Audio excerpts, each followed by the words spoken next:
We are going to die.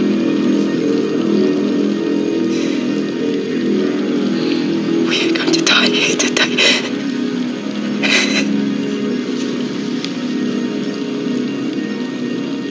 So much of life is a mystery, my boy.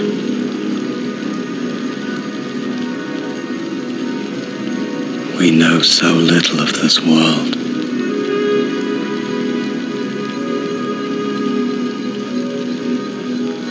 But you and I have made a journey that other men cannot even imagine.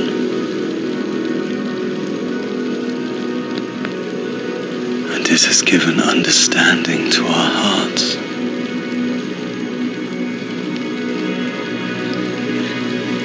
I love you, Father. I love you, son. Tony, Ouais. t'as vu ça? Il se passe la même chose dans le film. Ah, t'inquiète, c'est de la merde ce film. J'ai l'impression qu'il y a quelque chose d'important. C'est quand t'as dit il est 9h, c'est ça? C'est ça qui est important? C'est vrai, remarque, 9h c'est assez important comme horaire parce que c'est l'heure d'aller dormir. Remarque, une fois, je me souviens, il était couché vers minuit 10. Pourtant, j'ai été fatigué après. Oh, j'y passerai des jours, des nuits, des mois s'il le faut. Ah non, de Dieu de bordel de merde. Oh, tu m'en tailles. Tu m'en fous. Oh, je suis fou. Oh, trop le truc. Oh, ton cul. C'est mon génie.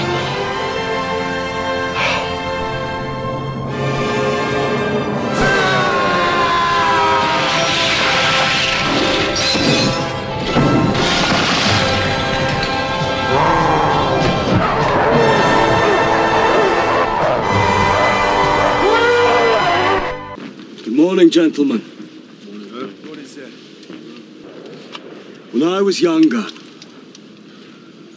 I ventured all for king and country, for place and rank. I believe that to be the makings of a man. But my travels have taught me such ambitions are mere phantoms. I know in our hearts we fight for our loved ones, as we should. But they are not here. So instead, let us fight for each other. Good luck. And may God be with all of you. And fuck the bloody bush! Well said, Mr. Costa. Into positions! Bonjour et bienvenue, vous écoutez Le Cinéma est mort, l'émission Nécrophile de Canal B avec bien sûr le docteur Moreau. Bonjour Antonin. Salut les kids. Qui nous accueille encore une fois dans les studios bis de Canal B, que l'on regrette amèrement. On aimerait bien être dans nos petits studios et non, nous sommes dans une aire cuisine qui est très accueillante, hein. Je dis pas ça contre ta chaleureux, ça va. Cuisine bien évidemment. Et puis ça correspond au petit film dont on va parler aujourd'hui, une émission légère, puisque nous allons aborder James Gray et son Ad Astra, ainsi que Coppola et son Apocalypse Now, en tout cas en filigrane. Ça va nous suivre, je pense, le long de cette émission. Apocalypse Now qui ressort dans sa Final Cut, qui est ressorti au cinéma et qui va ressortir en DVD et Blu-ray chez Pathé. Ad Astra de James Gray, dont on continue de suivre tous les films. Je crois que le premier dont on avait parlé, c'était La Nuit nous appartient, justement. On a dû démarrer l'émission à peu près à ce moment-là, et depuis on continue de le suivre, malgré aussi tout ce qu'on peut non pas lui reprocher, mais tout ce qui peut nous manquer dans son cinéma. Je vais te laisser à partir de là en fait te dépatouiller avec la présentation que je viens de faire, puisque tu as à peu près 10 pages devant toi. Je n'ai pas 10 pages, déjà j'en ai 3. Et c'est vrai que James Gray, moi c'est un auteur que je trouve fascinant, mais pas pour ses films, mais en tant qu'auteur en fait. En tant qu'auteur de quelqu'un qui a commencé à milieu des années 90 et qui court jusqu'en 2020. Pour aller vite, je pourrais dire c'est un peu l'auteur que le 21e siècle mérite. C'est-à-dire un auteur un peu médiocre. En tout cas, très étriqué. Médiocre, ça serait trop violent de le dire. On a un rapport, comme tu l'as dit, avec James Gray, où on a suivi un peu ses films. Et moi, j'ai un rapport particulier que j'avais évoqué lors de nos vieilles émissions, où c'est quelqu'un dont j'avais adoré Little Odessa, que j'avais vu ado, je pense. Donc 94, son premier long métrage, avec Tim Roth et Edward Furlong. Que j'avais dû louer, voilà, et puis on tombe là-dessus. Et c'est clairement un film qui, d'un coup, où on était en pleine période de cynisme total à l'époque, dans les années 90, c'était après Pulp Fiction et compagnie. Alors, 94, Pulp Fiction, c'est 92, je crois, 92, mais en tout cas, on est dans la période un peu des années 90 où finalement le cinéma américain est quand même plutôt versé dans l'ironie, le second degré. Non, peut-être pas le cynisme, ça serait peut-être aller un peu vite en besogne, mais on est quand même dans un cinéma qui est un peu dans l'ironie. Et d'un coup, on a un film qui a une sorte de diamant brut de film noir qui arrive, quoi, extrêmement premier degré, plutôt très presque mélodramatique, mais en sourdine. Et c'est vraiment une sorte de météorite, quelque chose d'un peu sidérant qui arrive à ce moment-là. Et qui est sous influence déjà, c'est un truc qu'on peut dire. Oui. Sous influence années 70. Complètement. Mais moi, ce que va garder James Gray, ça sera plus tard pour Coppola. Moi, en revoyant Little Odessa là hier soir, je me suis rendu compte que peut-être la plus grosse influence qui ressort le plus de Little Odessa, c'est Cimino en fait. Ouais, et je pense. Qui est cité littéralement. Enfin, La Porte du Paradis. Il y a des plans de La Porte du Paradis qui sont cités dans Little Odessa. Mais il y a des plans aussi de Rusty James, le rapport entre le grand frère qui revient en ville. Évidemment. Mais c'est pour ça qu'il faut englober, c'est les années 70 parce qu'il y en a d'autres aussi. Complètement. Évidemment. Mais je pense que c'est en ça que je pense que pour moi en tout cas, et je pense pas être le seul, James Gray a une place particulière, c'est que c'est clairement quelqu'un qui ferait une sorte de rejointure entre le cinéma des années 90, 2000, 2010 et le cinéma des années 70, qui reste le terreau fondateur, en tout cas moi, de ma cinéphilie, et sûrement de la cinéphilie de beaucoup de cinéphiles, c'est-à-dire tous les très grands films, en tout cas en ce qui concerne le cinéma américain, tous les grands films américains, et particulièrement de ce Coppola, mais aussi de ce Cimino effectivement, mais c'est-à-dire un cinéma qui est, Coppola est un cas d'école pour ça, qui est à la fois un cinéma extrêmement inscrit dans des genres quelque part, le film de gangster avec Le Parrain, le film de guerre avec Apocalypse Now, les films d'espionnage avec Conversation secrète, plein de choses comme ça, et qui sont dans ces genres-là, qui ont du coup dans une sorte de tradition hollywoodienne d'un cinéma très spectaculaire, et qui ont un rapport qui ont aussi une sorte de rapport à l'intime extrêmement fort. Là encore une fois, Le Parrain, c'est ça, comme le Coppola, c'est on fait le film de gangster ultime, longue tradition Hollywood, voilà, et en même temps on fait un film de famille, mais un home movie, c'est-à-dire c'est Coppola qui filme sa famille. Donc on a à la fois le rapport à l'intimité extrêmement fort, une sensibilité extrêmement folle, et en même temps on est dans un romanesque issu du genre de la saga familiale et de la saga policière, la saga mafieuse, qui donne un spectacle absolument hallucinant. Ce qui rejoint ce que cherchait Coppola et ce que recherche encore James Gray, à savoir faire un film qui serait extrêmement populaire, et ce que Kubrick pouvait faire, mais qui reste aussi un film d'auteur pur, un film personnel où il exprime ce qu'il a envie de faire. Ouais, c'est en ça que je pense que c'est un auteur assez qui m'intéressera toujours, et qui intéresse beaucoup la critique française aussi, plus que le public français, et aussi beaucoup plus que la critique américaine, bizarrement. Et je pense que on peut avoir des pistes d'hypothèses pour expliquer pourquoi.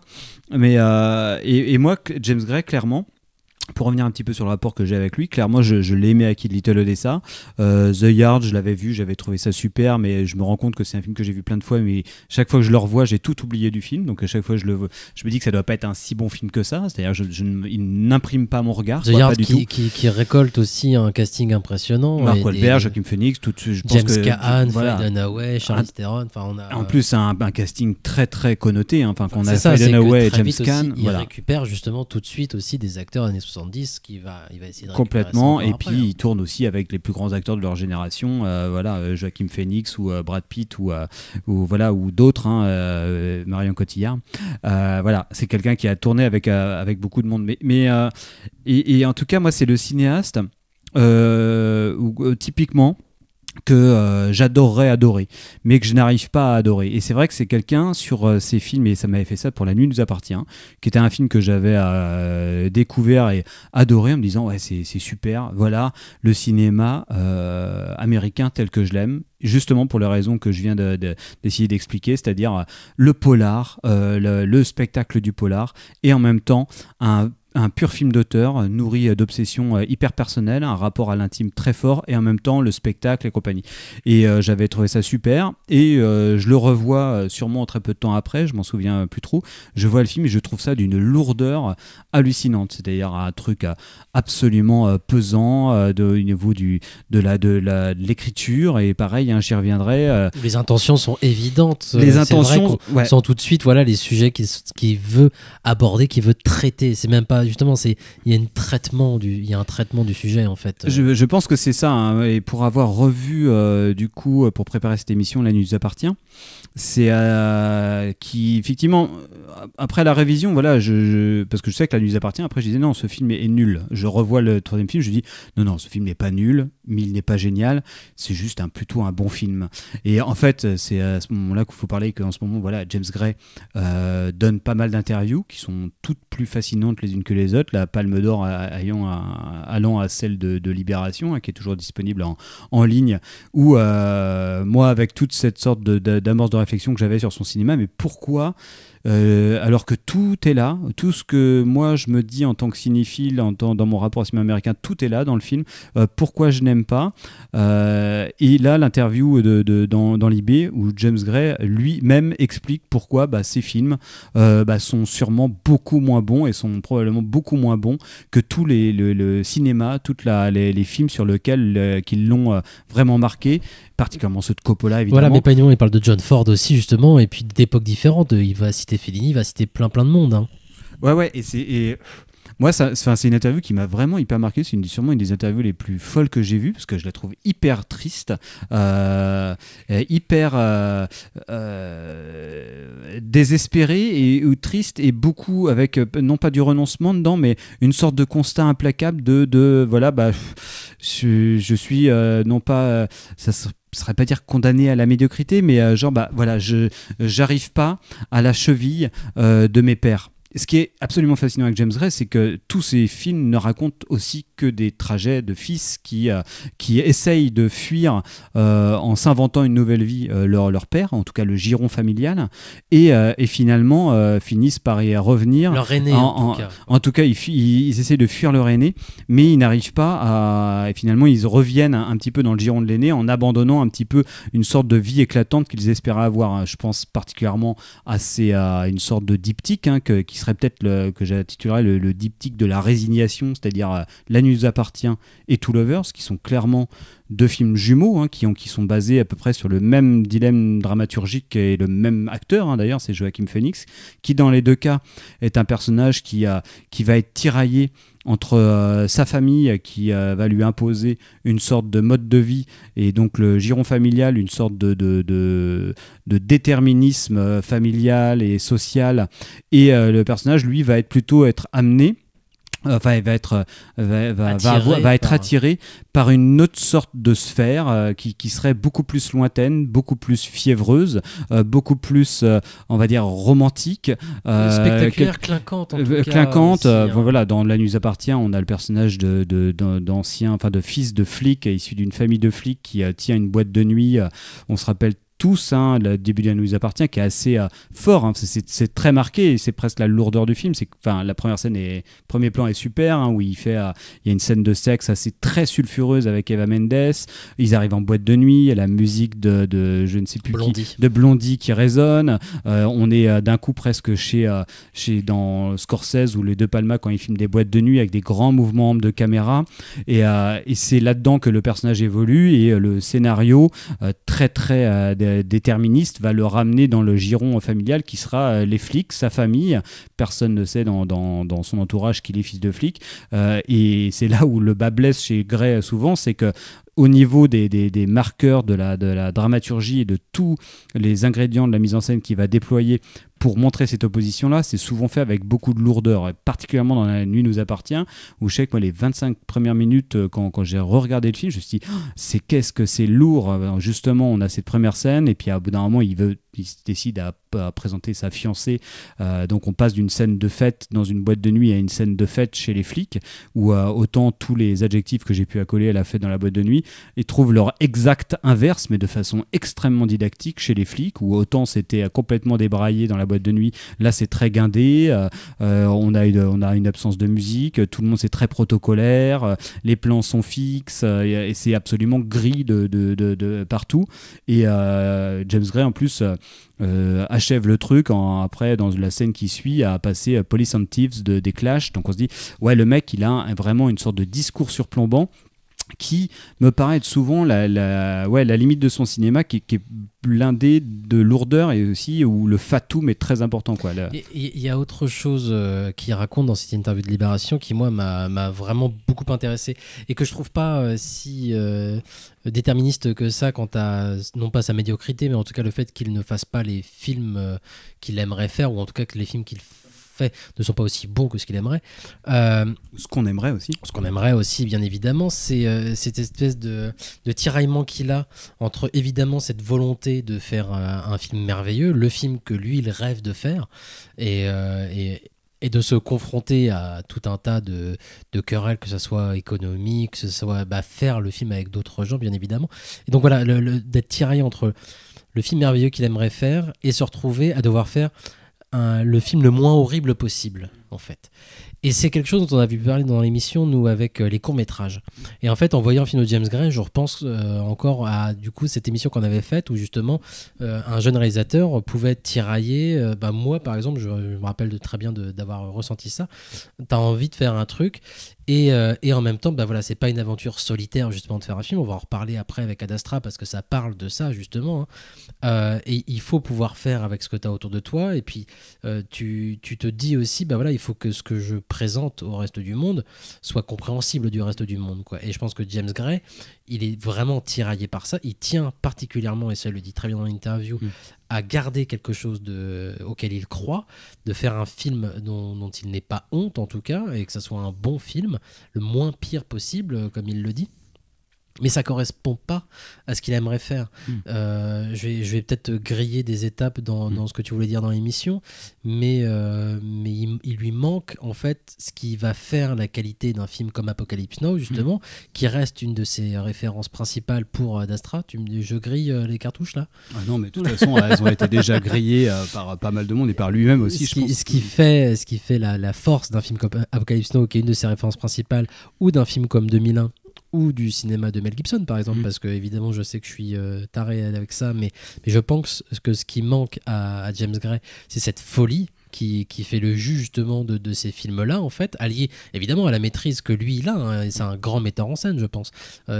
Techniquement, comme tu l'as dit, ces films sont à peu près parfaits, tu as envie de leur mettre une note, c'est un travail d'orfèvre, mais il leur manque cette folie. Alors, pas forcément suicidaire comme celle de Coppola sur Apocalypse Now, parce que Mel Gibson n'en est pas allé jusque-là, Kubrick non plus, mais par contre il y avait une espèce d'ambition folle qui tient de l'émotion viscérale aussi.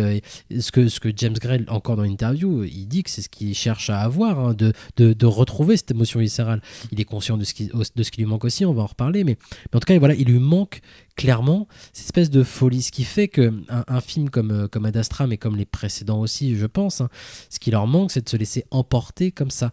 Et le truc, c'est que lui aussi en est conscient, et il le dit, hein, il lui manque une émotion, en fait. Il y a des émotions qu'il n'arrive pas à créer, et qu'il n'essaye même pas de recréer, parce qu'il sait qu'il n'arrivera pas, parce que ce ne sera pas des choses honnêtes, parce que c'est des choses qu'il n'arrive pas à ressentir. Ça peut être une joie, une effervescence, des choses de ce genre, mais c'est des choses que lui n'a pas, en fait. Et vu il veut rester honnête, il ne va pas tenter de façon un peu... complètement fausse, artificielle, de les refaire. Il veut garder cette honnêteté, ce qui est tout à fait louable, bien évidemment.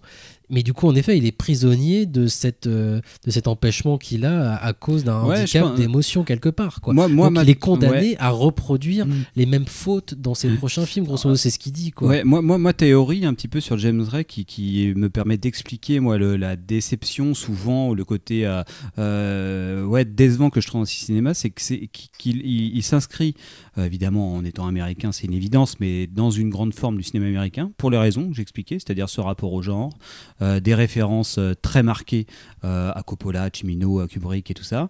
Donc que des cinéastes qui ont œuvré dans les genres et dans un rapport extrêmement autoriste et dans un registre très spectaculaire, mais que je pense que James Gray, au fond de lui, c'est un cinéaste qu'on pourrait plus comparer à des cinéastes européens, dans le sens où finalement ce qui l'intéresse le plus, là où finalement il peut être le plus fort, c'est l'intime et uniquement l'intime. Mais à aucun moment, il n'arrive à faire résonner l'intimité, cette sensibilité qu'il peut avoir avec des affects humains d'un individu dans un contexte précis, le contexte de ce qu'il filme. Il n'arrive pas à le faire résonner avec quelque chose de plus large, qui peut être une métaphysique, un contexte sociopolitique, un contexte presque mystique, et ça c'est valide pour n'importe lequel de ses films, je pense. Est-ce que justement quand il fait Two Lovers, je pense qu'il se dit la même chose en fait. Alors, et c'est pour ça qu'il se dit bah tiens, je vais faire un film qui n'appartient à aucun genre, et à la limite en le revoyant, moi c'est celui à la limite que je trouve le plus convaincant, parce que quand on voit The Yards ou La Nuit nous appartient, on pense beaucoup à Coppola, et Coppola non seulement, comme je l'ai dit, c'est quelqu'un qui est très fort dans l'intime, il y a un rapport très affectif avec ses personnages qui sont pour la plupart des fois des membres de sa famille, où il y a vraiment ce rapport à l'intime, une peinture des sentiments extrêmement forte, une peinture des relations entre les personnages extrêmement forte, extrêmement juste surtout, et en même temps, qu'est-ce que c'est Le Parrain ? C'est un grand portrait de l'Amérique capitaliste, des rapports entre le grand banditisme et le capitalisme, c'est un rapport entre les structures mafieuses et n'importe quelle structure familiale, c'est quelque chose où Coppola, en tant que sa force de cinéaste, c'est de transcender un matériel qui serait prosaïque, qui serait juste une histoire familiale, en quelque chose qui va le dépasser. Et ça, c'est valable pour à peu près tous leurs films. Et moi, le truc que je trouve hallucinant, c'est que The Lost City of Z, qui n'est pas du tout un film que je déteste, de James Gray, mais je me rappelle avoir déjà dit à la sortie, ce qui m'hallucine dans ce film, c'est qu'il y a une grande transition qu'on connaît dans le cinéma de Fou Furieux, c'est d'aller tourner dans la jungle. C'est Aguirre de Werner Herzog, c'est Coppola avec Apocalypse Now, et Mel Gibson avec Apocalypto, voilà. Fabrice Duvels avec Vignan. C'est cette façon qu'ont des cinéastes à un moment pourrait se dire, et même Winding Refn éventuellement avec Only God Forgives, où il va aller se foutre dans un pays étranger avec sa femme et tout ça, mais lui c'est très très poseur. Mais en fait c'est une vraie tradition de cinéastes démiurgiques qui veulent confronter un petit peu leur obsession du contrôle avec quelque chose qui est absolument incontrôlable, qui serait la nature dans sa Friedkin matière avec Sorcerer, la plus envahissante, la plus chaotique possible. Évidemment Friedkin avec Sorcerer, autre grand fou furieux. Et ce que j'hallucine quand on regarde Lost City of Z, qui est un film que j'aime bien, mais ceci dit, à aucun moment on ne ressent la folie, pour moi. À aucun moment on ne ressent d'une part la fièvre du personnage principal, sa volonté justement lui-même de transcendance, c'est-à-dire ce rêve qui nous est dit de façon littéraire que lui il veut découvrir on sent qu'il est absolument fiévreux à l'idée de découvrir une sorte de cité ancestrale. Donc on sent que, évidemment, en référence à Apocalypse Now, une sorte de remontée vers le fleuve dans un état primitif et tout ça, mais à aucun moment dans la mise en scène on ne ressent quelque chose, à mon sens, qui serait de l'ordre de la... si on compare avec Kinski qui cherche les cités d'or ou je sais pas quoi dans Aguirre, on est quand même 10 coudées derrière, 20 coudées derrière. Il y a pas du tout ça. Et ce qui est assez hallucinant, c'est qu'on sait que le tournage de Lost City of Z, par exemple, c'était un calvaire, comme n'importe quel tournage dans la jungle, maladie et compagnie, mais que je trouve le film d'une... il est absolument bien mis en scène, à aucun moment on ressent le chaos, à aucun moment on ressent une sorte de pénibilité dans son tournage même. Quand on dit les meilleurs films racontent l'histoire de leur tournage, Lost City of Z, ça raconte pas du tout l'histoire de son tournage. Tous les échos qu'on peut avoir de ce film, c'est que ça a été très dur. Le film est très policé, il marche sur un registre de film d'aventure, tout comme Ad Astra fonctionnerait comme un registre de film d'aventure, mais là où il est réussi, c'est juste sur un registre de l'intime, de l'histoire familiale, de l'histoire de cet explorateur avec ses copains explorateurs, du rapport avec sa femme, du rapport avec son fils après quand il va revenir avec son fils. Mais la fièvre de ce rêve que le personnage a me semble complètement, il passe complètement à côté. Il n'arrive pas à la figurer, à la faire ressentir par sa mise en scène. Et ça me paraît quelque chose d'assez... alors qu'il y a une mise en danger de la part de James Gray. Je suis à peu près, évidemment, d'accord avec tout ce que tu viens de dire. À la petite différence que je suis pas convaincu que justement il cherche ça, en fait. Qu'il cherche à faire ce film de fou furieux. Il cherche une émotion viscérale, ça lui-même le dit, hein. Et je pense que à ce niveau-là, ces films où il recherche cette émotion sont un échec parce qu'on la retrouve pas.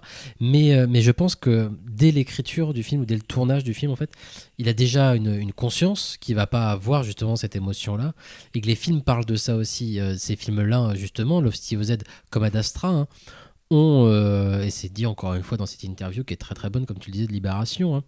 Mais il y a ce rapport déceptif, en fait. Bien sûr. Ouais. Par exemple, c'est vrai que Lost City of Z, ça parle que de ça, justement, de ne pas trouver cette cité d'or. C'est peut-être justement précisément cette émotion viscérale qu'on cherche, ce truc qui nous mène, qui nous tient au bide, en fait, et après laquelle on court, et jamais, en fait, on va la trouver, ou si on la trouve, eh ben, on le verra pas, en tout cas. Ça restera justement un truc caché, quoi.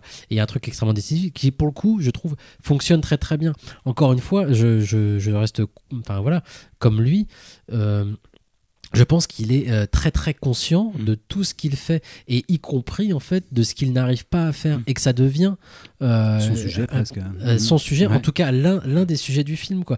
Comme ce rapport que ces personnages ont aux aînés, de les voir, de les admirer, mais de jamais parvenir de toute façon à arriver même pas à leur niveau, mais même de capter en fait justement cette ambition qu'ils pouvaient avoir. On peut prendre, voilà, quand on prend La Nuit nous appartient, on prend Little Odessa, tous ces personnages de jeunes, Joachim Phoenix ou Edward Furlong, qui voient leur grand frère, qui voient leur père menés par quelque chose, en fait. Que ce soit bon ou mauvais d'ailleurs, mais en tout cas ils sont habités par quelque chose, et eux clairement ils cherchent à reproduire ça à un moment ou à un autre, à retrouver ce sentiment d'être habité par quelque chose, et ça mène à la destruction des autres, de soi-même, d'autrui. À aucun moment ça ne fonctionne, et ça évidemment c'est James Gray qui aimerait, je pense, avoir grandi dans les années 50 et avoir pu faire du cinéma dans les années 70. Justement, il est conscient que c'est pas possible. Il est conscient qu'aujourd'hui, le monde du cinéma a changé, qu'il peut pas reproduire ça. Et en même temps, il veut pouvoir. Le monde du cinéma et les gens, de manière générale. Oui, c'est ça. On n'est pas dans la même société. On n'est pas dans la même société. Et il est conscient. Voilà, la société n'était pas mieux dans les années 70. Les Noirs, les homosexuels, les femmes vivaient moins bien. Par contre, il s'est passé quelque chose avec le cinéma. Mais je pense par contre, aujourd'hui, voilà, c'est plus possible, ce truc-là. Il faut faire. Et par contre, voilà, dans quel monde j'évolue. Et il se pose cette question-là, par contre, et c'est ça que je trouve bien par rapport à James Gray, c'est qu'il se pose la question quand même malgré tout de voilà le monde dans lequel on évolue justement aujourd'hui. Et Ad Astra, on va en parler après, mais Ad Astra parle aussi justement de ça, de dans quel monde on évolue aujourd'hui, dans quel monde on va atterrir demain. Il y a des vraies questions comme ça qui se posent, et moi il m'intéresse beaucoup pour ça. Ça rend pas le film meilleur ou moins bien, encore que je ne sais pas, mais le fait est que voilà, il y a ce truc là qui l'anime un petit peu. Oui, non, mais je pense, hein, mais moi ça me paraît être un rapport assez autistique, et moi si je devais accoler à une maladie mentale à son cinéma, en fait ça serait l'autisme, pour les raisons que j'ai essayé d'expliquer, c'est-à-dire ce rapport uniquement centré sur l'individu et sa sensibilité, hein, sachant que ces films sont souvent des portraits de personnages principaux, et on accède quasiment qu'au point de vue de ce personnage. Enfin, il a fait quelques films avec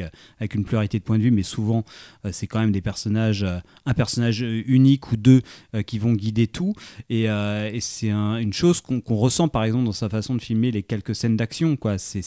On n'est pas du tout dans un film qui va réussir à mélanger une pluralité de points de vue. C'est pour ça que c'est un cinéaste aussi où le cadre, c'est pour ça que c'est un héritier du classicisme aussi, pour qui le cadre est très important. C'est à la fois le cadre, c'est ce qui va falloir intégrer ou ce qu'il va falloir fuir. C'est très visible dans la scène qui est très belle de Two Lovers, où où le personnage de Joaquin Phoenix va vouloir essayer de coincer à Gwyneth Paltrow, où à la fois il va essayer de la mettre dans le même cadre qu'elle, et qu'à la fois tu as un effet de surcadrage avec les fenêtres et compagnie, où il essaye de la mettre là-dedans, où tu as ce truc où lui il va être toujours plus ou moins isolé dans le cadre, essayer de s'inventer un propre cadre, et qu'à la fois tu as cette collectivité, cette famille qui est à la fois filmée de façon assez chaleureuse, parce que James Gray est quand même finalement très très fort, et à la manière de Coppola aussi, pour filmer des petites communautés souvent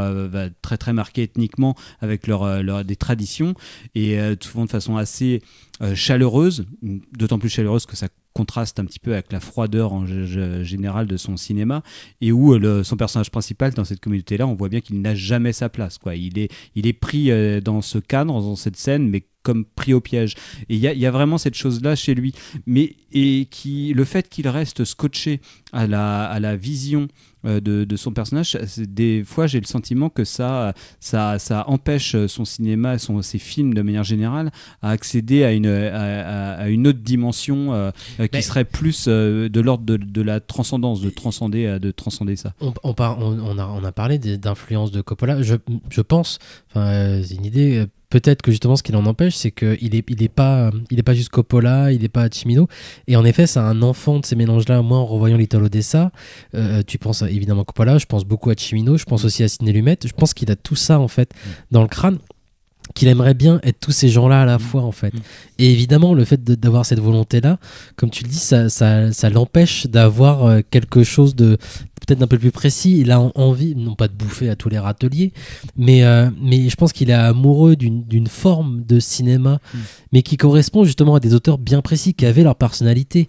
Et lui, il a pressé tout ça en fait, et du coup ça se regroupe. Moi, en voyant Little Odessa, où il y a plein de moments, je dis, tiens, là je touche à du Lumet, mais clairement, là je touche du pur Cimino, et tiens, là c'est du Coppola. Mais du coup, ces entités-là, en fait, elles ont du mal à se marier ensemble, parce que c'est des identités qui étaient très très fortes quand même si ça joue avec les genres, mais ils gardaient leur identité propre. Et lui, ce qui lui plaît, je pense, dans ces bonhommes là, c'est les identités propres justement, qui s'est pris, qui l'a nourri énormément, mais voilà, ça a beaucoup de mal à ressortir. Je propose qu'on fasse une pause musicale, et puis on reviendra ensuite après sur Ad Astra et sur Apocalypse Now, dont on a assez peu parlé quand même pour le moment. The weak are the killers. They come quietly, and that's how they kill, like the tumor. It's God punishing me. I have to believe that. Because if I didn't, I couldn't believe in anything. You will always have your son. My son. I had 2 sons once. And I always tried to teach them. I always tried to do my best. I made him play music. I played Mozart for him. He was 5 months old.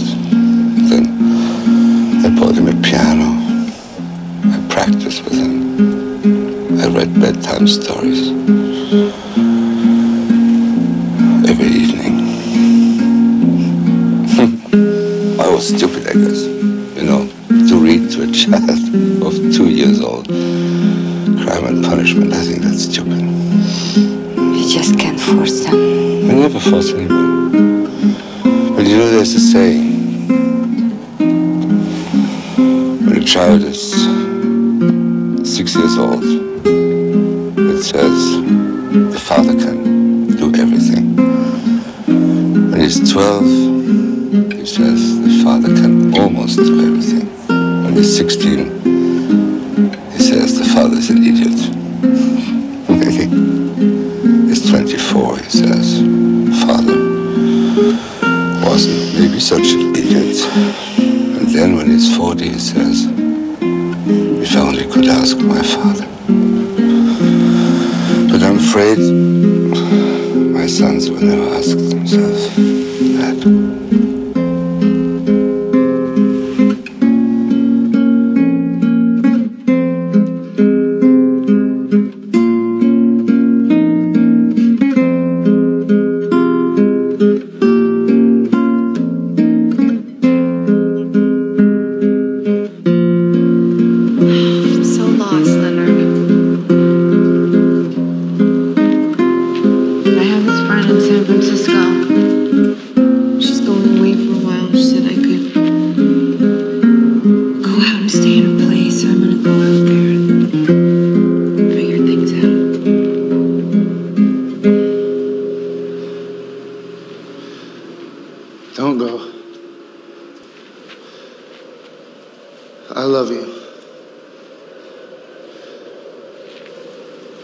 I do. Oh, God.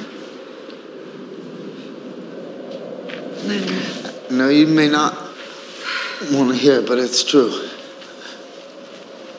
Leonard, you don't love me, okay? Don't say that.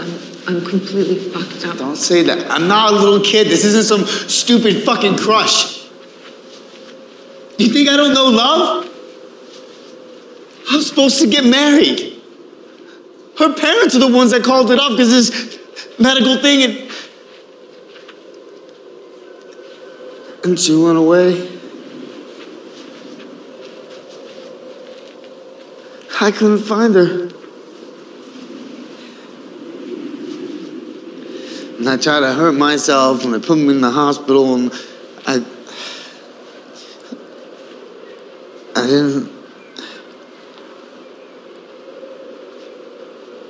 didn't think that I'd ever love anyone again.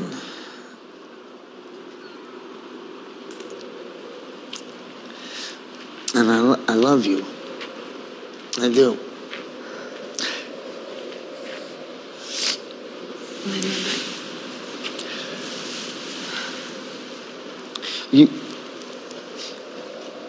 You think if I got to know you that I wouldn't love you, but I do know you, and I love you even more. I understand you, Michelle. I'm fucked up too.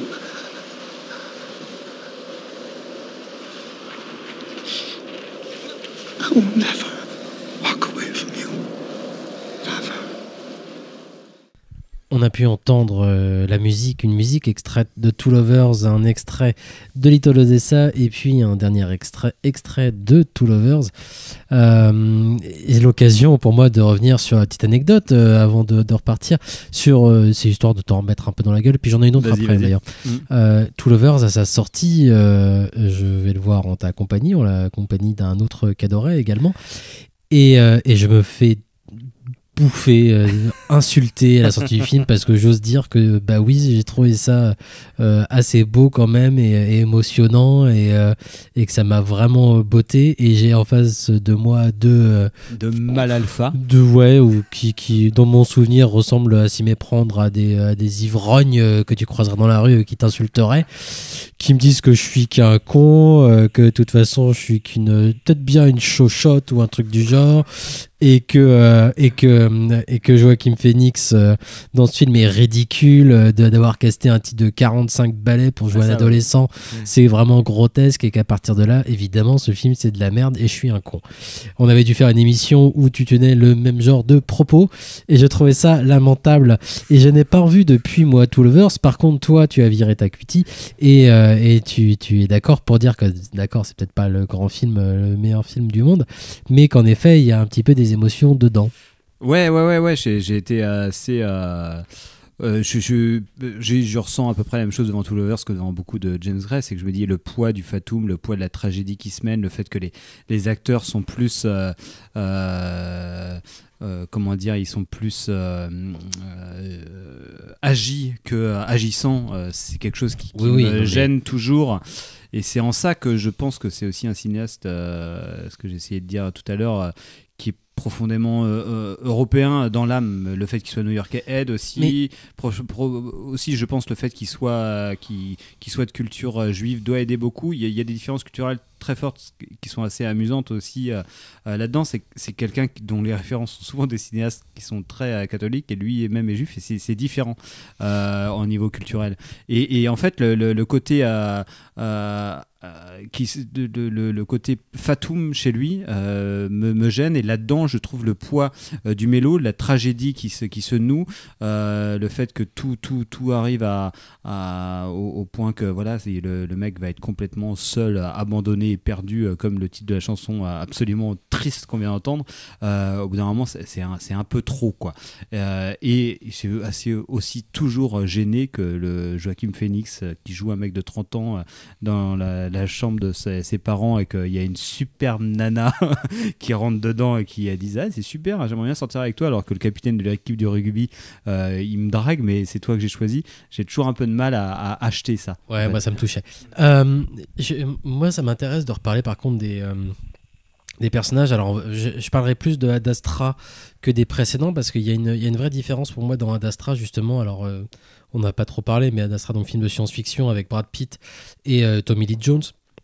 Et l'histoire de Brad Pitt, qui est un super astronaute, le type le plus fort de l'humanité, qui est engagé par les pontes des États-Unis pour aller retrouver son père qui est sur Neptune, parce que à cause de lui, la Terre serait peut-être menacée, et donc il doit faire un très long voyage à travers l'espace pour retrouver son père et pour l'empêcher de détruire la planète. Grosso modo, hein, c'est ça le pitch.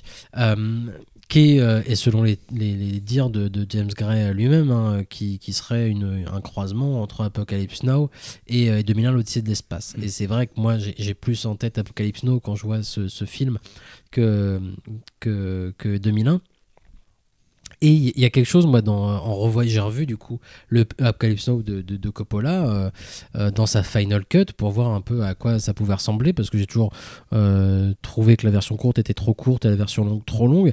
Et d'ailleurs, petite parenthèse, première anecdote. Deuxième anecdote, par contre, de la soirée, première conversation que j'ai avec Antonin à propos de cinéma il y a un peu plus de 15 ans de ça. On est en train de couper du raisin dans des vignes et Antonin se décide à un moment à m'adresser la parole et me demande si je dois lui dire que j'ai vu enfin la version Redux au cinéma sur grand écran. Il me demande, mais alors tu préfères quoi, la version courte ou la version longue? Puis moi je réponds à la version longue. Pourquoi? Il y en a plus, c'est meilleur. Et j'ai dû me faire pourrir d'insultes. Parce que non, la version longue, la version longue, c'est de la merde. Il n'y a que la version courte qui compte. Et je suis un con. Et les pauvres personnes autour de moi qui doivent me défendre en me disant, attends, la version longue quand même, il y avait des scènes chouettes. Non, vous êtes tous des cons, vous avez rien compris. C'est la version courte la bonne. La version longue, c'est une trahison. Et de toute façon, ça sert à rien. Et vous êtes nuls et vous y connaissez rien en cinéma. C'est moi qui ai gagné. Voilà, première discussion de cinéma avec Antonin Moreau à propos d'Apocalypse Now. Ce que je voulais raconter à propos d'Apocalypse Now et du personnage, en le revoyant, c'est un truc qui m'a...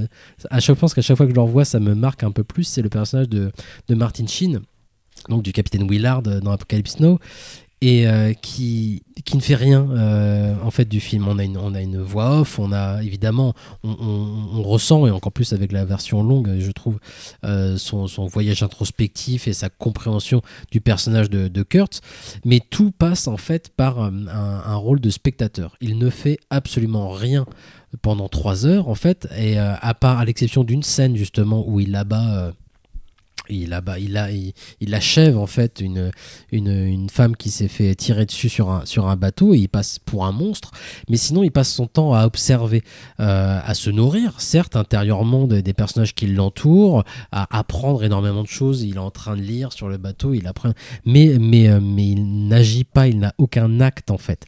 À aucun moment il a très peu de paroles, il passe son temps à écouter. Ça ressemble beaucoup au film de Grey. Voilà, mais en même temps, en se préparant mentalement, en effet, à une confrontation. Mais du coup, il est en train c'est un spectateur pur et dur. Il se prépare comme nous en tant que spectateur à la découverte du colonel Kurtz. C'est qu'est-ce qui va se passer quand il va le rencontrer, à quoi ça va ressembler. On se prépare à beaucoup de choses. Et puis, c'est pareil, confrontation avec Kurtz. Qu'est-ce qui se passe? Il écoute et il attend d'avoir même l'autorisation quasiment de Kurtz pour enfin faire ce pourquoi on l'a engagé, à savoir l'abattre en fait. Et là encore, on verra finalement assez peu de choses. Ça sera très très symbolique. Et c'est vrai qu'en revoyant, moi j'ai vu Apocalypse Now, j'ai revu la Final Cut juste avant d'aller voir le James Gray.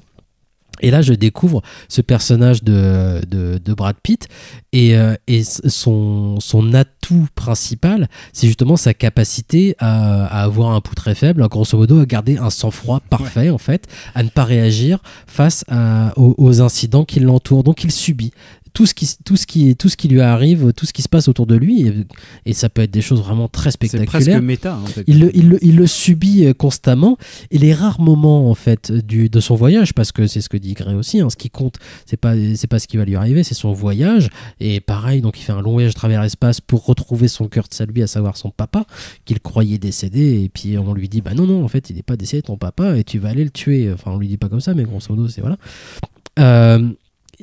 Donc il subit énormément de choses, il est impassible, constamment impassible. Les rares moments où justement il a la larme à l'œil, moi je trouve ça très très beau. Je trouve que Brad Pitt, on en a reparlé dans la dernière émission chez Tarantino, il était superbe. Moi je retrouve encore un Brad Pitt là qui est à peu près parfait. Je suis très impressionné par rapport au rôle qu'il a.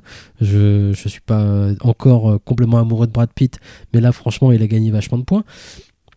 À chaque fois que ce personnage va prendre par contre un risque, où il va essayer de se mêler à l'action, ou en tout cas où être entremêlé dans une action particulière, tout le monde autour de lui va crever. Alors, on en parlait juste avant de commencer cette émission. Antonin, toi-même, tu avais peut-être un peu de mal à voir à quel intérêt pouvaient avoir certaines scènes d'action du film que moi je trouvais très très chouettes. J'y ai pris du plaisir à ces scènes d'action, même la scène d'introduction, je trouve que c'est très bien mis en scène en fait, et même si c'est pas novateur, en effet, ça va reprendre beaucoup de choses de Fury Road ou d'autres films, mais très bien. Moi, je suis ravi que Fury Road ait une influence sur un type comme James Gray. J'ai hâte qu'il soit influencé par Mel Gibson. Parce que c'est ce qui lui manque, mais toutes ces scènes justement d'action qui peuvent paraître presque gratuites, moi j'y vois justement le trajet, je pense, de James Gray cinéaste, à savoir ce bonhomme qui évidemment doit être accompagné pour faire un voyage pareil. Il peut pas prendre sa fusée et se barrer sur Neptune, il doit être accompagné par une équipe solide, par une équipe de professionnels, des gens qui connaissent leur boulot, et malgré tout, le type va constamment se retrouver tout seul, parce que dès qu'il va partir pour une expédition quelconque, parce que c'est plein de petits trajets, son voyage, c'est pas un trajet direct, ça serait tellement plus simple. C'est plein de petites étapes, et donc à chaque fois, il faut avoir des petites aventures comme ça. L'équipe qui l'accompagne se fait dézinguer constamment, et lui en ressort indemne, comme si c'était rien passé, spectateur, sans réaction particulière. Il lui manque une émotion. C'est un personnage à qui justement il manque cette émotion, il garde son sang-froid, il est sérieux, il est intuitif, il comprend, il analyse, mais il est incapable d'avoir cette petite émotion justement qui ferait que, en effet, il pourrait avoir cette vie en fait. Il lui manque une forme de vie en fait. Et c'est exactement ce que raconte Gray dans son interview en fait, quand il parle de cette chaleur humaine qu'avait Ford par exemple, cette chaleur humaine qu'a Coppola quand il fait Le Parrain aussi. C'est exactement ça que ressent le personnage principal, quoi. Ouais. Et moi, je trouve que tous ces films, alors c'est peut-être un peu moins le cas de les films qu'il a fait avant, c'est-à-dire Lost City of Z et The Immigrant, qui étaient des films qui étaient portés par deux personnages principaux, à savoir Marion Cotillard et puis le personnage de Charlie Hunnam, Fawcett, qui étaient plutôt des personnages très agissants. Mais en fait, et donc avec quand même quelques émotions, en tout cas une sorte de volonté, non pas des personnages agis, mais des personnages plutôt agissants. Mais par contre, il y a où je voulais en venir, je ne me rappelle plus, mais on a quand même cette chose dans Ad Astra, moi qui m'intéresse. Alors peut-être qu'après je vais passer complètement du coq à l'âne par rapport à ce que tu racontais, mais où on a dans ce film vraiment presque à une dimension un peu méta, effectivement, parce qu'on a un personnage qui est, et j'adore cette idée, qui est presque embauché en tant que cosmonaute parce que il a la particularité d'avoir un pouls extrêmement faible, qui est justement quelqu'un qui est presque insensible, qui va vraiment correspondre donc à tous les autres personnages qu'on a eu chez Gray, personnages incarnés par Joaquin Phoenix et tout ça, qui sont des personnages de spectateurs, qui regardent les choses, qui sont agis, qui ne sont pas agissants, qui va correspondre en termes cinématographiques avec cette sorte de mélodrame un petit peu retenu, qui vont être souvent les trucs de Gray, c'est-à-dire qu'au bout d'un moment, les larmes vont couler vraiment au bout d'un certain temps. Il va falloir un certain temps pour que les personnages disent ce qu'ils ont sur le cœur, mais en général, ils subissent plutôt qu'ils n'agissent. Et voilà, le personnage de Brad Pitt, lui, c'est presque son modus operandi, c'est qu'au contraire, lui, il s'est complètement blindé face à toute forme d'émotion, de ressenti et compagnie. Donc c'est pour ça qu'il est embauché. Et en même temps, c'est ce qu'il cherche finalement, c'est de se confronter à la rencontre ultime, à la fois le meurtre du père et qui serait en même temps une sorte de réconciliation avec le père, en tout cas une vraie rencontre qui va s'incarner, moi je trouve assez magnifiquement. Enfin en tout cas, je mets plein de réserves parce qu'en fait les films de Gray, comme je l'ai dit, moi quand je les revois en général, je suis très déçu. Il me faut une troisième vision pour les juger et les ressentir à leur juste valeur en fait. Mais par rapport à la rencontre avec le père qui peut être extrêmement déceptive. Et qui peut être déceptive, mais juste pour dire ce dialogue moi, que je trouve génial, où quand et on spoil, hein, mais quand le père lui dit mais tu sais, moi je vous ai jamais considéré, j'en avais un peu rien à foutre, et en gros moi j'ai fait ma vie parce que j'étais nourri par ce rêve et je l'ai fait, et où Brad Pitt lui répond ouais mais c'est pas grave, je t'aime quand même. Je dis ouais, là-dessus il y a quelque chose où là c'est là où sa larme coule, hein, si je me trompe pas, en tout cas très peu, en tout cas c'est ce qui est déclenché. Je dis ouais, c'est je trouve ça hyper émouvant en termes méta, parce que je me dis ouais, c'est assez dingue que d'un coup le personnage de Tommy Jones n'est pas du tout un personnage à la James Gray. D'ailleurs James Gray, on voit bien qu'il a du mal, le rêve absolu de Tommy Lee Jones, qui lui est mu par quelque chose d'absolument transcendantal. Oui, il a du mal un petit peu là à la recherche de la vie extraterrestre. En fait, le film il est bourré de MacGuffin total, on va dire. Alors, c'est MacGuffin, je le dis très vite parce que c'est pas exactement ça. Mais là, on est dans un film où quand même la Terre est en train d'exploser parce qu'elle est bombardée d'orages ultramagnétiques. Le film s'en fout, parce que le personnage s'en fout. Mais on est vraiment, pour le coup, de son point de vue, quoi. Complètement. C'est très subjectif. Oui, film, carrément. Hein. Et le film est bourré d'un impératif. Toute l'action du film est mue par une sorte d'impératif dont finalement le film se fout en termes d'objets film, d'objets dramaturgiques, d'objets plastiques. C'est-à-dire, ouais, c'est quand même une mission de sauvetage. Ça devrait être Armageddon.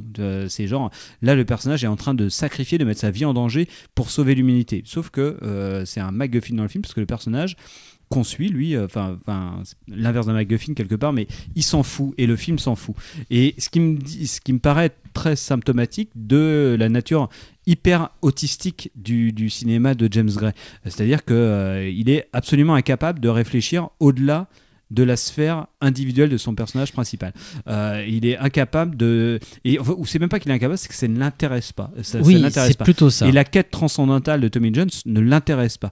Je suis pas tout à fait d'accord avec ça. Ce qui me donne, moi en tout cas dans le film, que j'aime beaucoup, enfin que j'ai beaucoup aimé, je me dis c'est quand même dingue de faire... je pense que je l'ai beaucoup aimé parce que voilà, c'est un vrai film d'aventure, tout comme le City of Z, où moi ça m'a fait un bien fou de voir ça, parce que c'est un genre finalement déshérence totale, avec des, comme tu l'as dit, ponctué par des étapes, un voyage, on découvre le monde en même temps que le personnage principal, il y a des petites aventures à chaque fois, c'est presque picaresque quelque part, et moi je prends un pied fou à voir ça au cinéma, et en même temps c'est quand même dingue de se dire qu'au final on a quand même un film qui raconte le trajet de milliards de kilomètres pour qu'un fils re-rencontre son papa, pour qu'il lui dise je t'aime moi non plus, et qu'il revienne, et pour se rendre compte que ouais, finalement je retrouve des émotions, que je retourne sur Terre pour revivre avec ma fiancée, parce que au moins j'ai compris que finalement les émotions c'était pas mal, mais en même temps on n'accédera jamais à le truc avec Liv Tyler qu'on voit façon un peu Malik, parce que c'est assez influencé par Malik quelque part. Oui, il y a beaucoup oui, bien sûr, la voix off et compagnie, oui. et ce côté un petit peu très impressionniste. C'est aussi un petit peu dans le Apocalypse Now, cette voix off. Et puis je te rejoins, il va être temps après de terminer malheureusement l'émission. Juste ce que je voulais préciser, moi j'ai beaucoup aimé cette rencontre finale avec le père en fait sur la fin, même s'il me manque un truc en fait. Mais ce truc qui me manque, il est dit directement, je crois, par James Gray dans cette rencontre justement. C'est-à-dire que son propos, comme c'est le cas déjà dans ses précédents films un petit peu, hein, c'est pas de partager une émotion en fait avec, voilà, il est à la recherche de son père, quand il le retrouve, il cherche pas à partager une émotion avec lui, ce qu'il cherche à faire c'est à lui dire je te comprends.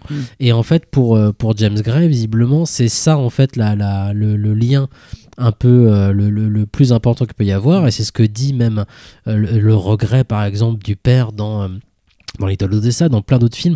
C'est ça que les parents, les aînés vont pouvoir demander finalement aux enfants, c'est de les comprendre, pas de les accepter, pas de machin, c'est ça en fait. Et du coup, quand Brad Pitt retrouve son papa à la fin et lui dit ça et accepte, et il y a une envie même d'avoir le même désir intime que son papa, il l'a pas, d'accord, mais il le comprend, du coup il l'accepte, et il cherche à le sauver et à faire vivre aussi ce désir là de son papa. Et il y a une phrase très dure, moi je trouve, à la fin, quand son père lui dit non, moi je continuerai jusqu'à ma mort à chercher de toute façon les vies extraterrestres, à chercher une réponse, et t'as son fils qui lui dit mais tu l'as trouvé la réponse? Il y a personne, on est tout seul, on est tout le temps tout seul. C'est moi j'ai trouvé ça d'une violence terrible. Alors il y a peut-être quelque chose dans la mise en scène qui fait que ça résonne pas comme ça devrait résonner cette phrase. Il devrait y avoir un coup de tonnerre quand on entend cette phrase là, et j'ai l'impression que c'est un truc complètement sourdine parce qu'il est pas dans le lyrisme à aucun moment. Il est dans le lyrisme James Gray en fait. Et mais en même temps ce moment là, alors est-ce que c'est vraiment raté? Je crois pas, parce que est-ce que c'est trop maîtrisé? Peut-être en effet, et que ça manque encore une fois à ce qu'on disait tout à l'heure. Mais je trouve que ce moment, alors moi oui, je devrais en fait verser des larmes voilà, énormes devant toute cette séquence finale, et c'est pas le cas. À aucun moment c'est le cas, quoi. J'ai même pas la boule dans la gorge. C'est problématique, c'est trop cérébral peut-être, sans être à aucun moment viscéral. C'est-à-dire qu'on est très loin aussi de 2001 quand même, quoi. Il y a pas d'expérience physique. J'ai pas ressenti d'expérience physique devant Ad Astra. Et malgré ça, tout ce qu'il me propose, oui, c'est exactement ce que lui-même se reproche, c'est-à-dire que c'est pas le merveilleux, l'exceptionnel qu'il espérait, qu'il visait. C'est peut-être le moins pire selon lui. Aujourd'hui, c'est peut-être le meilleur en fait qui est possible aussi finalement, quoi. Et en effet, en revoyant moi ces précédents films, je me dis les mêmes choses. Il manque ça, c'est trop maîtrisé, c'est trop machin, c'est trop réfléchi sans doute. Il manque toujours cette folie. C'est ce que je me dis devant chacun de ces films. Mais peut-être que voilà, je sais que ça touche aussi beaucoup d'autres gens. Peut-être que c'est une case de mon cerveau qui manque, je sais pas. Mais je pense que c'est aussi j'ai rien à reprocher à cette séquence finale, et je trouve qu'elle est particulièrement belle et juste, en fait, mis à part l'épilogue. Moi je suis pas fan du tout de l'épilogue où il retrouve sa gonzesse. Je trouve ça comme c'est un cheveu sur la soupe, pas incarné du tout. Non, c'est un cheveu sur la soupe. Ça aurait dû se terminer avant. Ça faut couper, faudra faire un final cut de ça. Mais la rencontre avec le père, elle raconte énormément de choses, je pense, sur les envies de James Gray cinéaste aussi, en fait. Oui, carrément. Moi, je sais que, et on pourra conclure là-dessus, je pense, mais il y a une phrase qui m'a marqué dans le film, qui est une phrase qui est ici de la voix off, où au moment de son voyage interstellaire vers Neptune, il dit cette phrase où je me suis dit c'est vraiment ça le cinéma de James Gray. C'est voilà, à mesure que je m'éloigne du soleil, je me rapproche de toi. Et en fait, ce qui me disait c'est le soleil qui pourrait paraître le truc absolument transcendantal, mythologique, vraiment. À mesure que je m'éloigne de tout ça, je me rapproche de cette sphère de l'intime, de toi. Et ça sera forcément décevant, mais ça sera ce que je vais ressentir en tout cas. On se quitte, donc je répète, Ad Astra est toujours au cinéma, de James Gray. Apocalypse Now Final Cut, qui était sorti sur grand écran, va ressortir chez Pathé en Blu-ray, donc avec tout un tas de super bonus. On peut dire de toute façon que l'édition Blu-ray d'Apocalypse Now, on le sait, c'est le film le plus documenté de l'histoire du cinéma. Il y a notamment l'incroyable making of Heart of Darkness de la femme de Coppola et d'autres documentaristes qui est taré. Mais dans cette édition, il y a aussi Coppola qui interviewe Martin Sheen, Coppola qui interviewe John Milius, Coppola qui interviewe un autre, j'ai un trou. En tout cas, il y a 3 interviews menées par Coppola, et en fait, Coppola est un excellent intervieweur. On en avait déjà parlé pour l'émission sur John Milius. C'est une édition, je sais que la précédente édition, l'édition définitive, mais c'était un mensonge parce qu'il y en a une autre, était déjà absolument incroyable. D'ailleurs, il y avait un livret de Jean-Baptiste Torret dedans. Et là, ça, même s'il n'y a pas le livret de Torres, je pense que ça, de toute façon, ça vaut le coup. C'est sûrement la meilleure édition DVD Blu-ray qu'on puisse avoir, c'est celle d'Apocalypse Now, parce qu'il y a plein de matières. Et puis concernant James Gray, donc allez lire aussi l'interview qui nous a mené pendant toute cette émission dans Libération. Mais les entretiens avec James Gray sont en général très très intéressants. Il y a un livre qui était sorti il y a quelques années déjà. Excellent bouquin. J'ai oublié le nom, c'est les éditions Synecdoche. Ils ont sorti 2 bouquins, un sur James Gray, un sur Darius Khondji, que j'ai hâte de lire. Le bouquin sur James Gray est déjà exceptionnel. De très beaux objets, et les entretiens de James Gray sont vraiment très très intéressants. Merci à vous de nous avoir écoutés. Merci à Antonin d'avoir participé à cette émission, que vous pouvez retrouver bien évidemment sur le site de Canal B en podcast, et puis sur la chaîne YouTube du Cinéma est mort. On se quitte avec un dernier extrait qui nous vient de Little Odessa, justement, donc le premier long métrage de James Gray. On se retrouve très bientôt, pas d'annonce particulière. Non, pour le la moment, Cité de on la la Peur, refera le 12 ou le 13 le octobre. 13 pour les films octobre. du dimanche On soir. en reparlera bien évidemment. Merci encore une fois. À très bientôt. Ciao. Des bisous. You guess what I got? Is that it? Josh, don't you fucking hit him! Get out of my house. Get out of my house, or I swear to you, you get belt. Get out of my house. Get out of my house. Get out of my house. You fucking man. Get out of my house. I'll Fucking kill you! You fucking lay a hand on me! Get out. Get out! I said! Murderer! Out! You go to your room.